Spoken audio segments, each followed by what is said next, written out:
So part 2. So like, I'm thinking, what is that, dude? This is the sun over here. Okay, I'm in my car. That's the sunroof. What is that? It looks like a little sun. But no. And then later we see that rainbow over it. 1584. And then the colors. Look at that. Those colors start going in. 1585. Show you a couple more. You're reining this in. Look at that. What the heck? What is that? So, and by the way, this was another thing. This was on the 13th before I saw. This was what they did. What I saw before that. See, there's a chemtrail right up there. Before that, which went to this, I guess. And then the fake cirrus cloud. There, with a rainbow. With a rainbow in it. Okay, on the 13th. There you go. The rainbow. Alright, so, let's go back over here. My other links here. Alright, so, now, so I said, okay, I don't know, a real rainbow, because what are real rainbows? Real rainbows are, after it rains. See right here. How does humidity create stunning rainbows? Humidity is the amount of water vapor in the atmosphere affecting the presence of tiny water droplets in the air. Rainbows occur when sunlight interacts with water droplets, bending, reflecting inside the droplet, bending again. Imagine looking up at the sky after a rainstorm and seeing a beautiful rainbow arching across the clouds. Have you ever wondered what makes those colors so vivid and bright? Well, it all comes down to humidity and how much water vapor is in the air. Which was neither one of those days. Neither one of those days. And I looked up, so I said, okay, rainbows and clouds, and I found this. They call them, what causes rainbow colored clouds in the sky. Okay, this is some different thing. Few sky watchers have ever mistaken a rainbow before, but rainbow colored clouds are victims of mistaken identity. What causes rainbow colors within clouds, and which kind of clouds can appear multicolored? The following rainbow colored cloud tips will tell you what it is you're looking at, blah blah. And I don't think it was this one. This is an iridescent. Let's get on. See, this is what I think it was. Doesn't this look like what we saw in part 1? Sundog. Sundogs offer another opportunity to see fragments of rainbow in the sky. Like iridescent clouds, they too form whenever sunlight interacts with ice crystals, except the crystals must be larger and plate-shaped. As sunlight hits the ice crystal plates, it's refracted, it passes through the crystals, is bent, and spreads out in spectral colors. Since the sunlight is refracted horizontally, sundog always appears directly to the left or right of the sun. Because sundog formation depends on the presence of large ice crystals in the air, you will most likely spot them in very cold winter weather, which it was not. It was in the upper 70s. We were in a drought here in Georgia. Although they can form in any season if high and cold cirrus or cirrostratus ice-containing clouds exist. Okay, cirrus clouds. All right. And then wait, before we do that. Well, yeah, let's go to cirrus clouds. Okay? And this is what they look like. You've seen these. I've seen these. They can be natural or they can come from planes. But let's just read here. The presence of cirrus clouds in the sky can indicate there is a frontal system or disturbance in the upper layers. Now let's go on over to this. Whoops.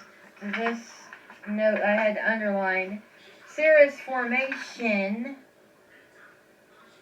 cirrus formation. Okay? The atmospheric conditions necessary for cirrus cloud formation include the rise of warm, moist air, which upon reaching colder altitudes encounters temperatures below freezing and forms ice crystals instead of water droplets.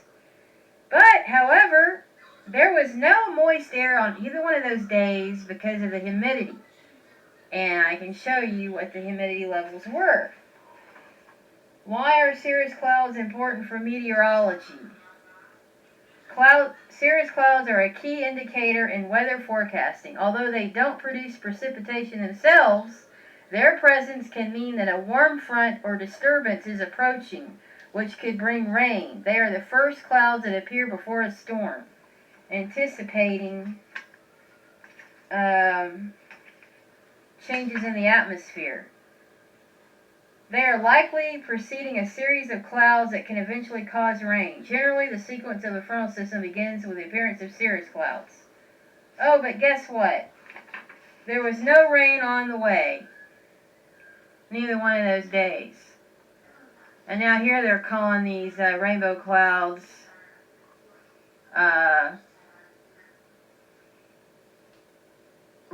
so-called rainbow clouds are fairly rare, said Carfango, who co-hosts America's Morning Headquarters. They are often spotted near the polar regions or in mountain areas in the winter. The clouds, okay, it's not winter, and I'm nowhere near the polar region. Okay? Alright? So, what was that I witnessed? Okay? They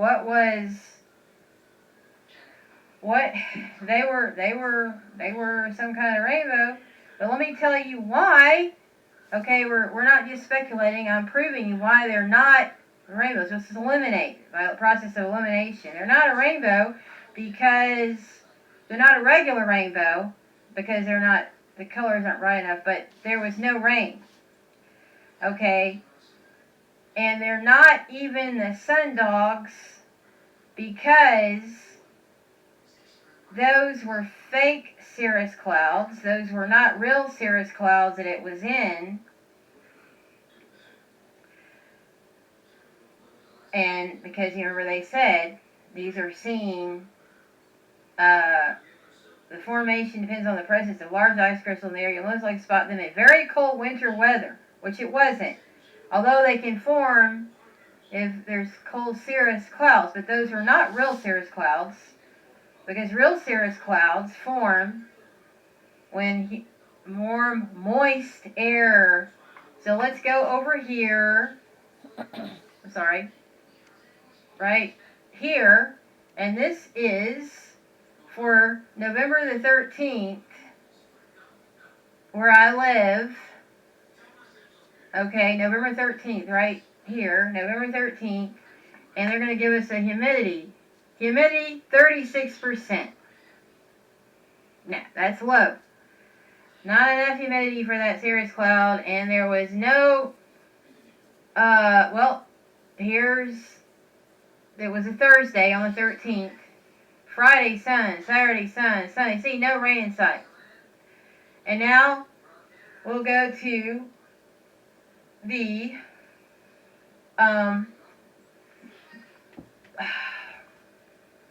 now we'll go to, what was it, the 17th. Oh, I was already in that file. 14, let's go down to 1480 here. Let me make sure that's right. Video 1480. Where was I? Okay, 1480. Just one second here. What am I doing? Oh, let me go to this one. 1480. Just one second. It's right over here. It is. Okay. So let's go to this news clip. And let's go up to about 1 minute in. This is where he talks about, okay, here we go.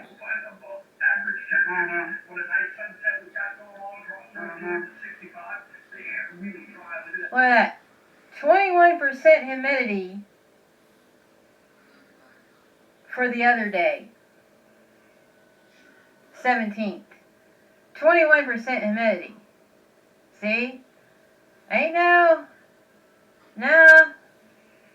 So we've eliminated, so therefore, those rainbows can't be explained by normal phenomenon.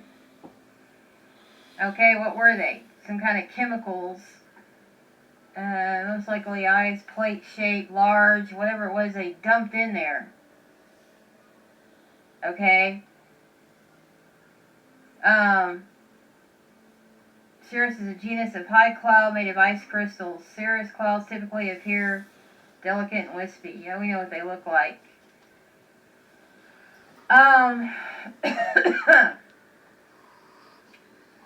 Okay.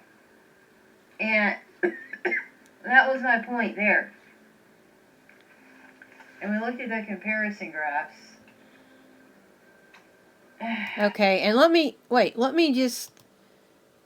I cut him off. Let me just let the newscaster finish his sentence here. I forgot to play that. 14. Okay, 1 minute in. Let's see, go over 1 minute in. Next week we'll find above average temperatures. What a nice sunset we've got going all across North Georgia, 65. The air really dry. Look at that humidity of 21%. We hit 70 today. That was right before 3 o'clock. 21%. Yeah, he said, whoops. He said really dry. That's what he said. And then the news guy before that, for the 13th. Right now, and we're going to continue to see above average temperatures over the next few days in the afternoon. We're talking about low to mid 70s around, which is trending well above the average. And so you also need to keep your sunglasses too. And a lot of people complaining because while we're And so, yeah, okay, so, the same thing. Okay. So now, oops, let's go back. Now, we don't know what it is, but let's take a peep at their budget for fiscal year 2026. Budget estimates. For expenses necessary for basic and applied scientific research, development, test, and evaluation, including maintenance, renovation, lease, and operation of facilities and equipment. 15. I can't even say what that number is. That big number right there. Available for obligation until September 30th, 2027. And what is that stuff? Research. Huh?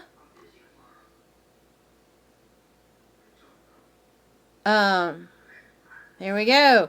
Specifically, conduct fundamental research in novel materials, synthetic biology, novel sensing, molecular toxicology, explosive forensics, aerosol sciences, machine learning, aerosols, more aerosols. Conduct advanced, high-risk, basic research that explores new phenomenology at the boundaries of chemistry, blah blah, for aerosol sciences. Research will be aided by employing artificial intelligence, sensing properties, arrangement, structural, optical properties of aluminum, gallium nitride. Oh, that sounds like a good one right there to breathe in.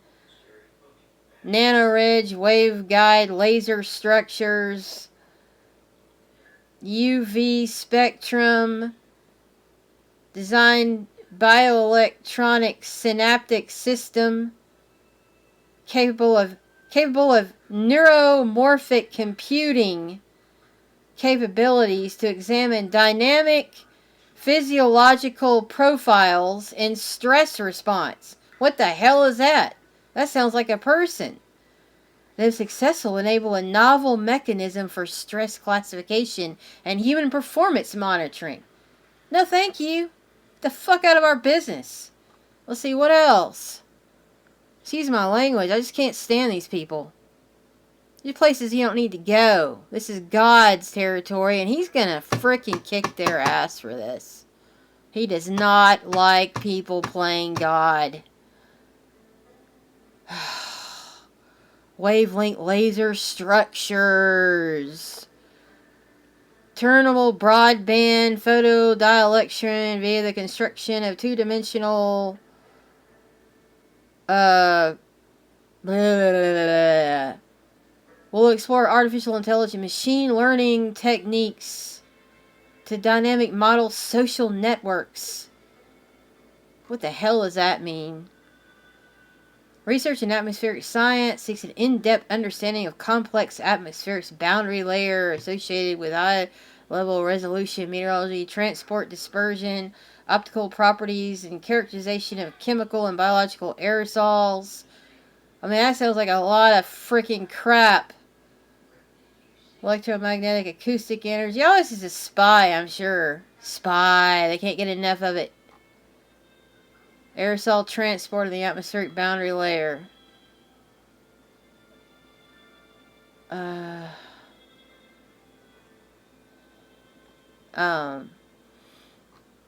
Let's see. Oh, what's this one?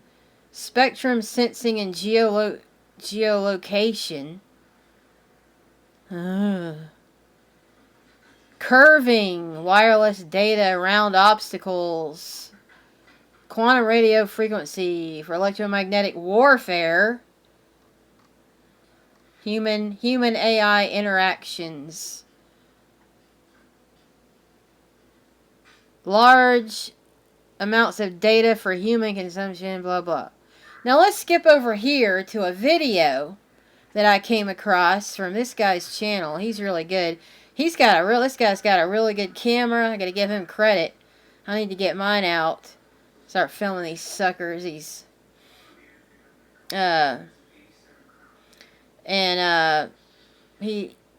see, let's just turn this on. Okay.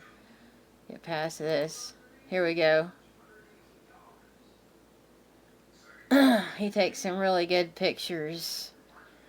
We've got another one flying north. I don't know if you can see him here. Just about 60 seconds later after the other one.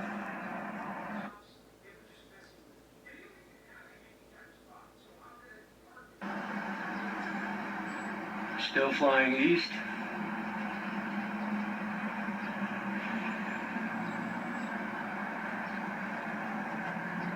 Yeah, the serial. Spraying blue chemtrails to the east. You just crossed the one that's heading north. Blue chemtrails.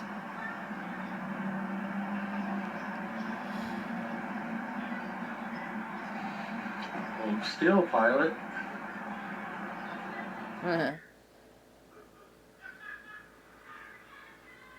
Look at that.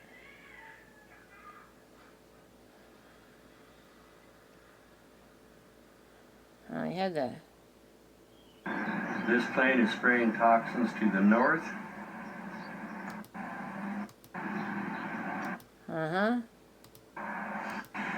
There's a plane right there. Look how close he gets.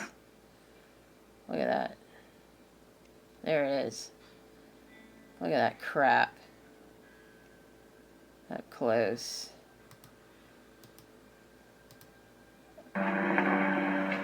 Earthquake somewhere. Okay, now. I think it was his. Yeah, that's right. He's playing this, and I'm going to go to her video over here. Right here. This is really interesting. Let's watch this very interesting, where this lady has it down to the name of the company behind this crap. The name Olgacom is never mentioned, but they are the most important players in this network.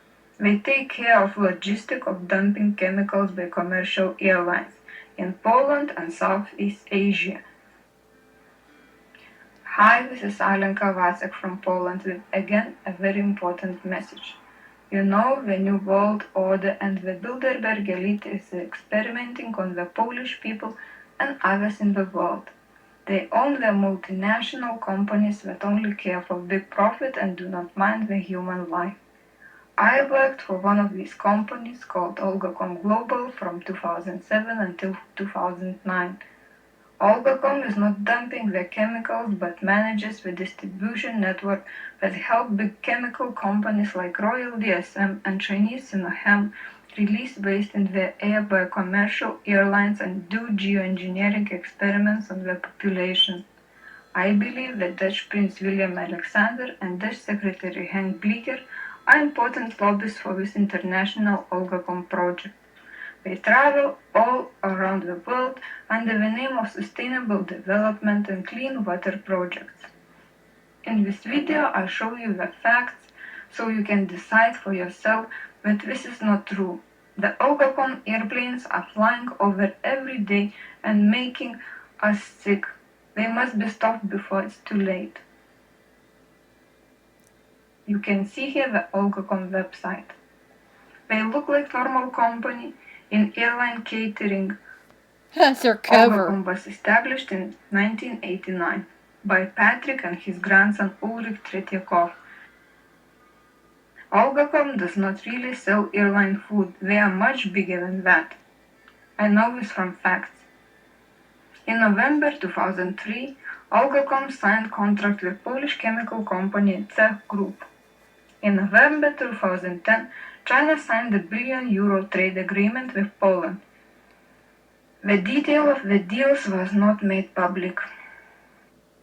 Waldemar Pawlak, the Polish Minister of Economy, surrendered Poland to Chinese investment company. In this photo, he is standing next to Jacqueline, chairperson of CCPPC. During this meeting, Polish chemical company Czech signed a contract with Chinese state-owned company Sinochem Plastic. Sinochem Plastic is part of one of the biggest and most powerful Chinese state company, Sinochem Group. For example, in 2008, Sinochem took over Monsanto's Butachlor and Alachlor businesses and certain other assets in Asia. Sinochem, Royal DSM and Monsanto all work together under the name of one company, Olgacom Global. Monsanto is also the company that makes the Agent Orange used for chemical warfare in the Vietnam War. It is also the nickname of Prince Bernhard. I believe this is not a coincidence. The name Olgacom is never mentioned, but they are the most important players in this network. They take care of logistics of dumping chemicals by commercial airlines in Poland and Southeast Asia. China already used weather manipulation and geoengineering with Olympics in 2008, as you see in this video. They are, for example, involved in social engineering experiment in the north of Vietnam using the aerosol planes to experiment on whole population and dumping chemical waste. We know these secret airplanes fly over the whole day in Poland and making people sick. Look outside, you will see them almost every day. Right now, we are testing in Gdansk area and a little town called Chilin, close to China's border. There has been a lot of reports about Morgellons disease there, in a scientific research from 2008. They want to know how to control population by controlling the air environment. Important is that the state and Bilderberg-controlled company Royal DSM are also in this. From March 28 to March 31, 2011, Prince William Alexander of Netherlands and Economy Minister Henk Bleeker visit Vietnam with business delegation. They also go to Dutch chemical company DSM in Shanghai. Bleeker meet there with Sinochem CEO Deshu Lu. Ulrich Tretiakov is also there. In January 2011, Sinochem Group has taken the interest of 50% of DSM anti-infectives for more than €210 million. They already have a division at Huan district. Media say that Prince of Netherlands is in Vietnam to help with climate change and water management. This is just cover up. DSM See, that's just a cover-up, global warming. And Sinochem co-finance Olgacom aerosol project in Poland and Chile and use the distributed network everywhere. William Alexander is of course part of Bilderberg Group.